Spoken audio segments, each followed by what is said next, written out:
Everyone, the thoughtful investor book के chapter number 23 में आपका स्वागत है। जब भी हम किसी कंपनी में इन्वेस्ट करते हैं तो हम उस कंपनी के फाइनेंशियल हेल्थ को चेक करते हैं, यानी उस कंपनी का इनकम स्टेटमेंट, उस कंपनी का बैलेंस शीट, उस कंपनी का कैश फ्लो स्टेटमेंट, इन सारी चीजों को समझते हैं क्योंकि कंपनी का फाइनेंशियल हेल्थ बहुत ज्यादा इंपॉर्टेंट होता है किसी कंपनी में इन्वेस्ट करने के लिए। लेकिन मान लीजिए कंपनी अपने बैलेंस शीट में, अपने इनकम स्टेटमेंट में, अपने कैश फ्लो स्टेटमेंट में मैनिपुलेशंस करने लगे। एक्चुअल में वो जितना अर्न कर रही है उससे ज्यादा अर्निंग दिखाए, अपने एसेट्स के वैल्यू को ज्यादा रिप्रेजेंट करे, अपने कैश फ्लो स्टेटमेंट में मैनिपुलेशंस करे, तो कितना ज्यादा डिफिकल्ट हो जाएगा हमारे लिए उस कंपनी में इन्वेस्ट करने के लिए। तो आज हम इस वीडियो में डिटेल में समझेंगे कि किस तरह से कंपनी अपने फाइनेंशियल नंबर्स को, अपने फाइनेंशियल स्टेटमेंट को मैनिपुलेट करती है। इसके अलावा हम ये भी देखेंगे कि जब हम किसी कंपनी के फाइनेंशियल स्टेटमेंट को देख रहे हैं तो किन-किन चीज़ों पे ध्यान रखना ज़रूरी है ताकि हम समझ सकें कि कंपनी अपने बुक को कुक नहीं कर रही है, यानी अपने फाइनेंशियल नंबर्स को मैनिपुलेट नहीं कर रही है। तो इन सारी चीज़ों को डिटेल में हम समझेंगे, तो चलिए शुरू करते हैं। अगर बात करें हम कैश फ्लो स्टेटमेंट की, तो कैश फ्लो स्टेटमेंट को मैनिपुलेट करना किसी भी कंपनी के लिए बहुत ज़्यादा चैलेंजिंग होता है। इसे अगर आसान तरीके से समझें, तो जो कैश फ्लो स्टेटमेंट है वो होता है एक कांच का जार। जैसे एक कांच का जार ले लीजिए, उसमें कुछ कुकीज है। तो जो कांच का जार हुआ वो हो गया कैश फ्लो स्टेटमेंट, और उसमें जो कुकीज है वो हो गए कैश। तो कंपनी के पास कितने कैश आ रहे हैं, कितने जा रहे हैं, आसानी से देख सकते हैं, समझ सकते हैं। यानी जो कांच का जार हो गया वो है कैश फ्लो स्टेटमेंट, यानी उस कांच के जार में कितनी कुकीज डाली जा रही है, कितनी निकाली जा रही है, इन सारी चीजों को हम देख सकते हैं। इसलिए कंपनी के लिए चैलेंजिंग होता है कैश फ्लो स्टेटमेंट को मैनिपुलेट करना। लेकिन इसके बावजूद भी जो कंपनीज होती हैं वो अपने कैश फ्लो स्टेटमेंट को मैनिपुलेट करती हैं। जैसे अगर हम बात करें उस कांच के जार की, तो उसमें हम शॉर्ट पीरियड ऑफ टाइम के लिए, यानी कुछ टाइम के लिए उस कांच के जार को भर दें, तो जब कोई बाहर से देखेगा तो उसे ये लगेगा कि ये जो कांच का जार है वो पूरी तरह से फुल है कुकीज से। लेकिन ये शॉर्ट पीरियड ऑफ टाइम के लिए होता है। यानी जो कंपनी होती है वो अपने कैश फ्लो स्टेटमेंट में बहुत कम टाइम के लिए मैनिपुलेशन कर पाती है।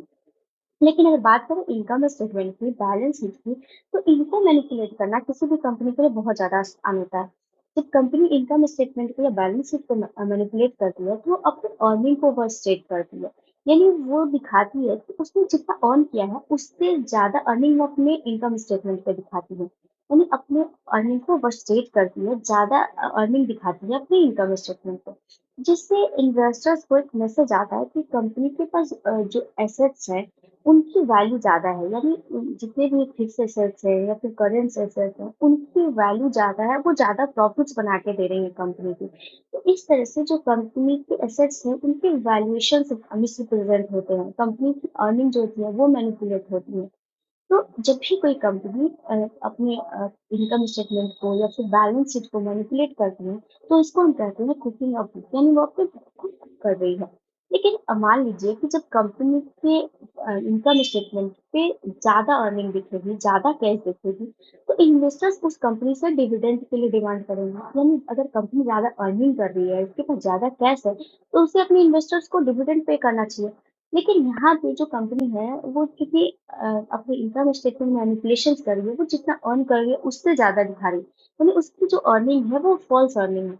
तो उसे अपने इन्वेस्टर से छुपाने के लिए, यानी इन्वेस्टर्स को ये भी लगे कि कंपनी ज़्यादा अर्निंग कर रही है, लेकिन वो डिविडेंड के लिए डिमांड भी ना करे, इसको छुपाने के लिए कंपनी जो होती है वो बहुत सारे ऐसे एसेट्स को एक्वायर करती हैं, बहुत सारे ऐसे एसेट्स को खरीदती हैं, जिनको लिक्विडेट करना उनके लिए आसान नहीं है। जैसे अगर एग्जांपल के थ्रू समझें, बात करें सत्यम कंप्यूटर की, तो सत्यम कंप्यूटर ने 1999 में वर्ल्ड ग्रुप ऑफ वेबसाइट जैसे खोज डॉट कॉम, खेल डॉट कॉम, समाचार डॉट कॉम, इनको 1 करोड़ में एक्वायर किया, जिससे उसको 25 लाख का प्रॉफिट हो रहा था। लेकिन कंपनी ने इसे दिखाया कि उसने इसे 499 करोड़ में एक्वायर किया है, और वो भी सारे पेमेंट कैश में किए। ये कंपनी ने अपने फॉल्स अर्निंग को बैलेंस शीट से हटाने के लिए किया, रिमूव करने के लिए किया। क्योंकि कंपनी ने अपने इनकम स्टेटमेंट पर बैलेंस शीट पे अपने जो एसेट्स हैं उनकी वैल्यू को ज़्यादा रिप्रेजेंट किया था, ज़्यादा अर्निंग से किया था। तो उनको अपने बैलेंस शीट पे रिमूव करने के लिए कंपनी ने अपने फॉल्स जो अर्निंग है उनको छुपाने के लिए ये सारी चीज़ें की।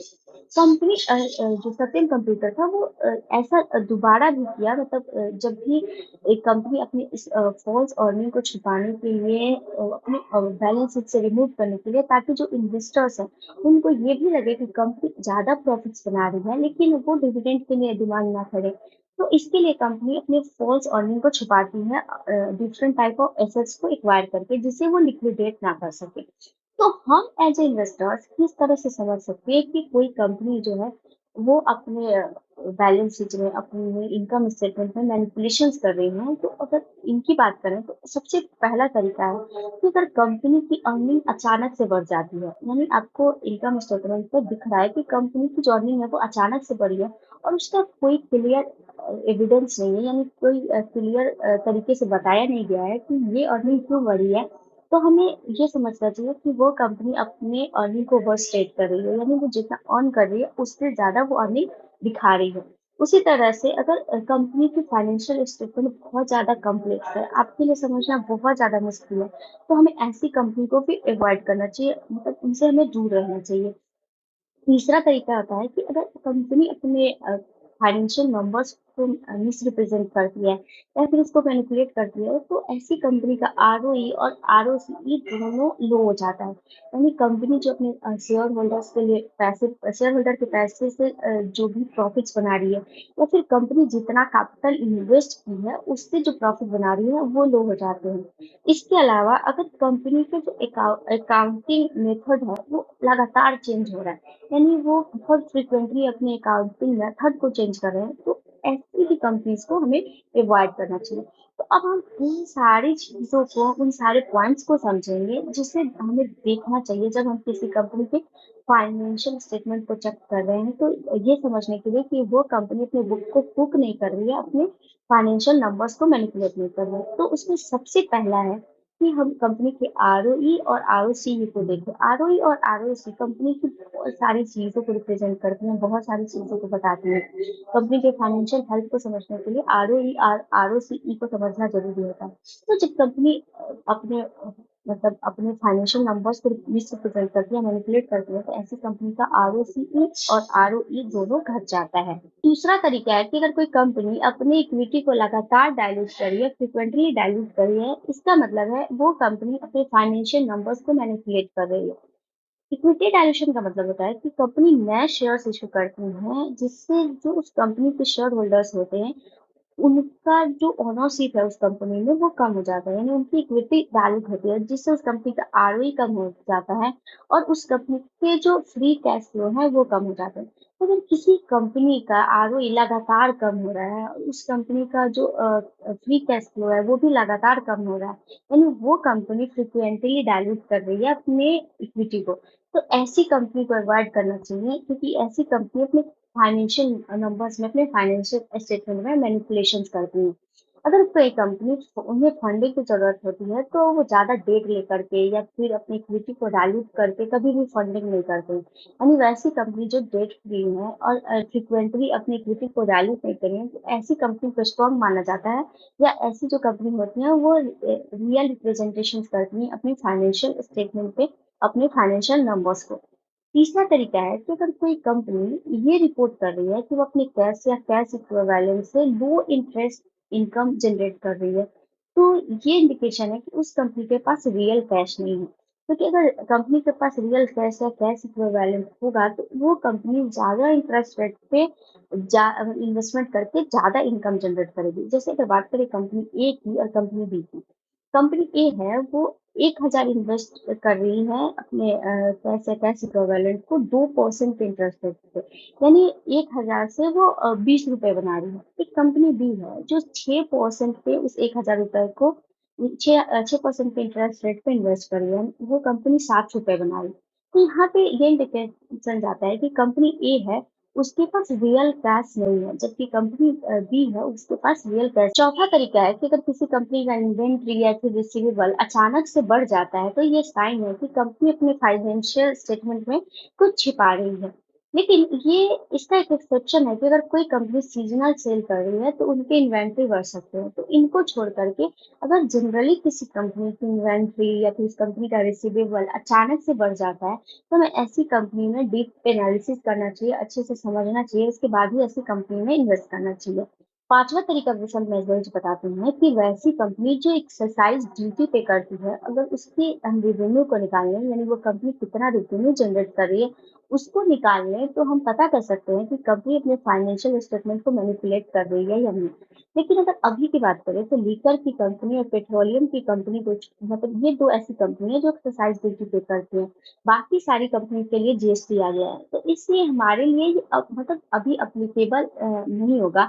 लेकिन बसंत महर्षि जी ने इस चैप्टर में इसके बारे में बताया है, तो हम समझते हैं कि हम किस तरह से रेवेन्यू को निकाल सकते हैं अगर कंपनी एक्सरसाइज ड्यूटी पे कर रही है। तो मान लीजिए कंपनी है जो 150 करोड़ एक्सरसाइज ड्यूटी पे कर रही है, जो पे कर रही है 1500 पर यूनिट के रेट से। तो अगर हम ये निकालें कि कंपनी कितना यूनिट पे कर रही है, तो वो होगा total exercise duty divided by exercise duty per unit. तो यहाँ पे जो कंपनी है वो टोटल एक्सरसाइज ड्यूटी पे कर रही है 150 करोड़, और पर यूनिट का है आपका 1500 पर यूनिट। तो अगर इसको निकालें तो वो आएगा 1 मिलियन यूनिट। तो अगर हमें अगर यहाँ पे रिवेन्यू निकालना है कि कंपनी कितना रिवेन्यू जनरेट करी, ये एग्जैक्टली रिवेन्यू तो नहीं होता है, लेकिन अप्रोक्सीमेटली निकाल सकते हैं। यानी अप्रोक्स कितना रिवेन्यू कंपनी जनरेट करी, अगर इसे निकालना है तो वो निकाल सकते हैं हम। जो इसका यूनिट आया, यानी 1 million unit into average selling price. अगर एवरेज सेलिंग की प्राइस की बात करें, तो एवरेज सेलिंग प्राइस हमें कंपनी के जो एनुअल रिपोर्ट्स होते हैं उन पे मिल जाते हैं। तो इस तरह से हम कंपनी के रिवेन्यू को अप्रॉक्स रिवेन्यू को निकाल सकते हैं।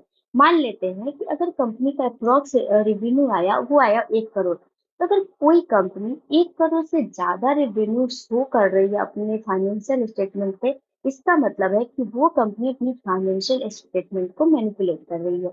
तो बसंत महेश्वरी जी ने एक्सरसाइज ड्यूटी के थ्रू अप्रॉक्स रेवेन्यू निकालने का ये तरीका बताया है अपने इस चैप्टर में, यानी चैप्टर नंबर 23 में। इन 5 तरीकों के बारे में हमने इस वीडियो में बात की। अगले वीडियो में हम 5 और तरीकों को, जैसे कैश फ्लो स्टेटमेंट को कंपनी कैसे मैनिपुलेट करती है, इसके अलावा पार्टी ट्रांजेक्शन के थ्रू कैसे कंपनी मैनिपुलेट करती है, ऑडिटर क्वालिफिकेशंस के थ्रू, कैश डिविडेंड और डेट के थ्रू, इन्वेंट्री वैल्यूएशंस मेथड के थ्रू, जिसमें फीफो लीफो, इन सारी चीजों को हम अगले वीडियो में डिस्कस करेंगे। तब तक के लिए